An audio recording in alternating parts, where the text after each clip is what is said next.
How does Bitcoin really work?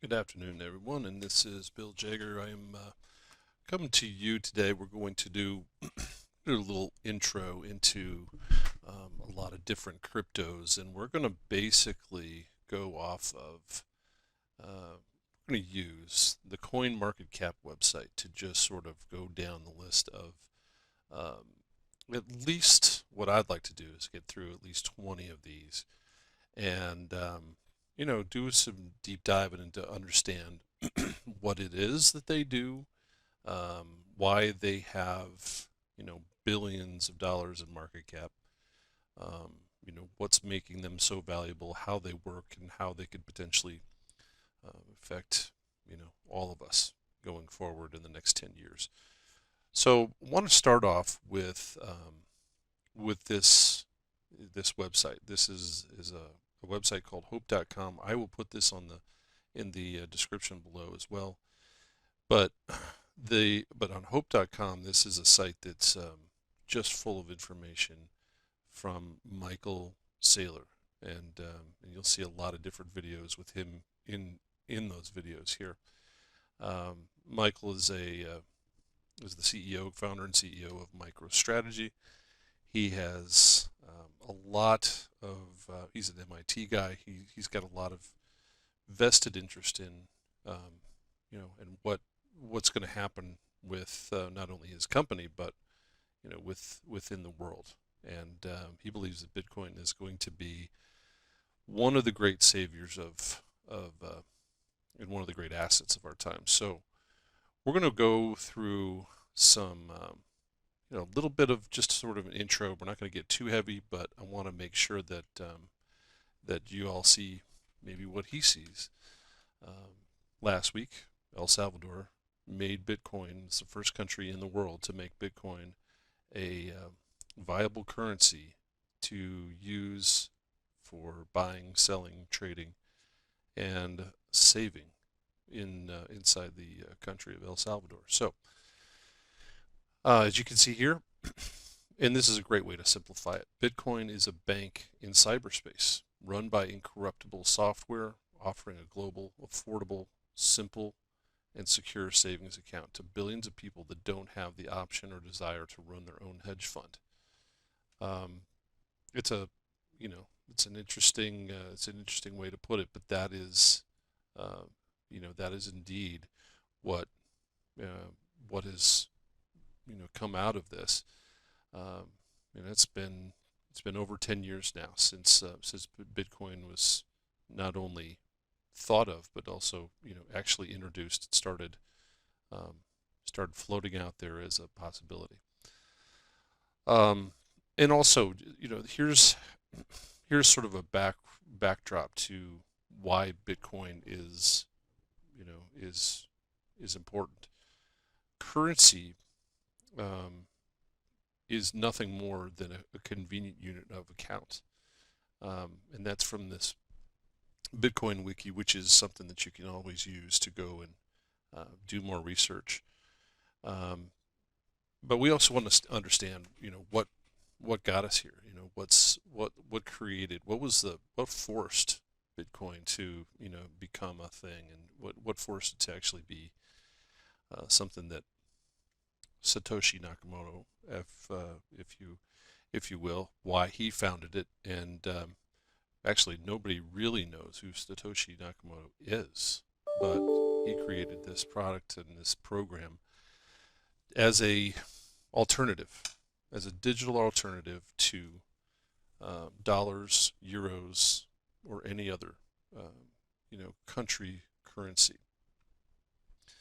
But the fact that the U.S. dollar is controlled by the United States, or any other government controls their own currency, you think of that as a centralized authority, a central authority that oversees the the monetary policy and the actual money that flows into into our economic system. And with the fact that fiat currency, which is what the U.S.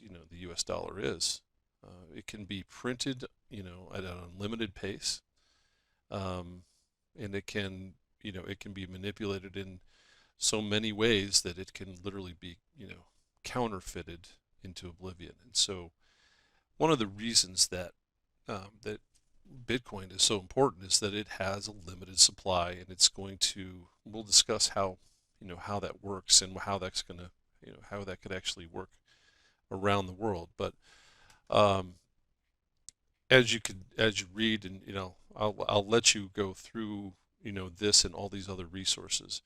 But let's just go kind of quickly through this. Bitcoin is structured differently. It's decentralized and has no central authority. It is a peer-to-peer currency, peer-to-peer network, if you will, on what's called the blockchain. And there is no central government or authority that's in charge of Bitcoin, and its tasks and transactions are managed by a network called blockchain. And Bitcoins are portable, they're durable, and they are divisible. In fact, they're divisible all the way down to 8 decimal places, so 0.0000001.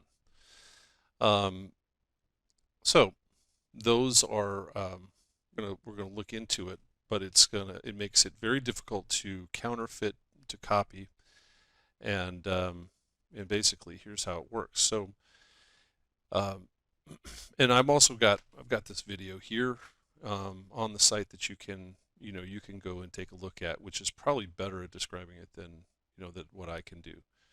But Bitcoin uses public key cryptography, peer-to-peer networking, and proof of work to process and verify payments.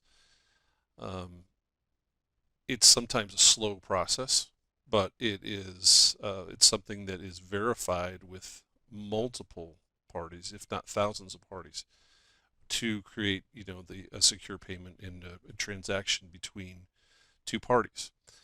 Bitcoins are sent from one address to another, with each user having many different Bitcoin addresses potentially. So, for example, if Joe wants a coffee, Joe can visit the coffee shop and and as long as the shop accepts Bitcoin, Joe can wirelessly send a transaction in Bitcoin to the shop. He receives confirmation and he walks away with his coffee, with his latte.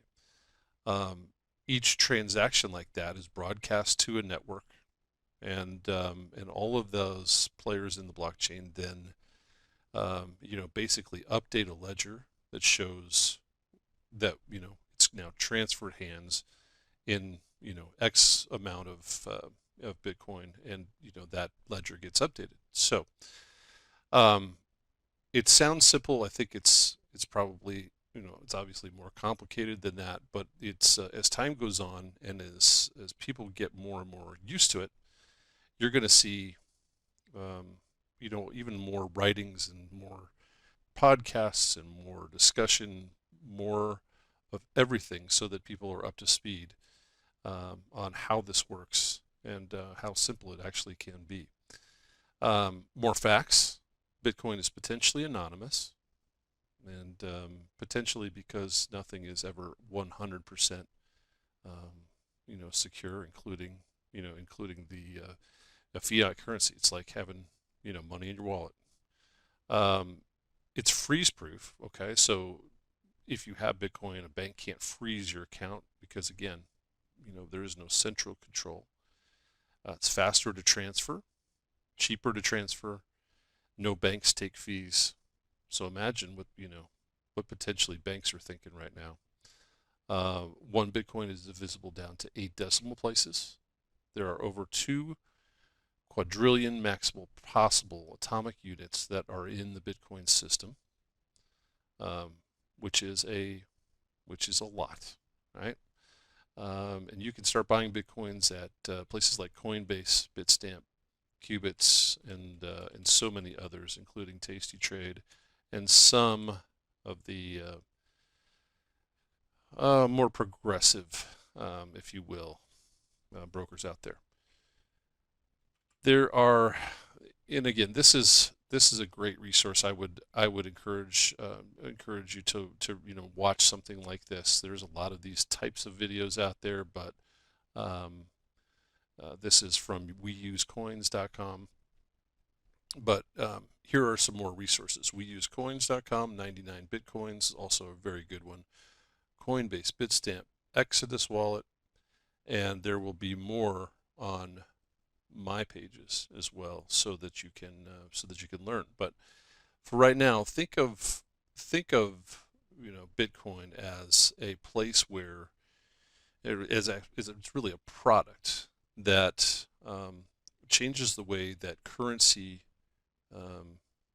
can be used, and the way it's stored, the way it's the way it is actually used as a store of value, but also a transactional sort of technology. So it's if it's something that doesn't require, well, doesn't even allow interference, then imagine what that type of technology can do to not only secure transactions, but secure elections, to change so many things that we may be fearful of, as far as the security of those transactions. So for right now, I'm going to leave it at that. We're gonna kind of go from there, and we're going to expand on this as we go on. And as is always, we're going to have lots of resources on the descriptions here, and so many others. And I'll just point this out too. If ever you have some, have a need to go into actually buying a physical crypto wallet, that's available. And I'll just show you real quick. This is a link to eBay where you can actually buy portable wallets to store crypto. It's kind of a neat thing, and it is very much a security enhancement for any cryptos that you own. So I hope that helps. Hopefully you can dive in. We'll continue to discuss more, and lots of this stuff is linked throughout all these social sites as well. Until then, have a great afternoon. We'll talk to you soon. Enjoy.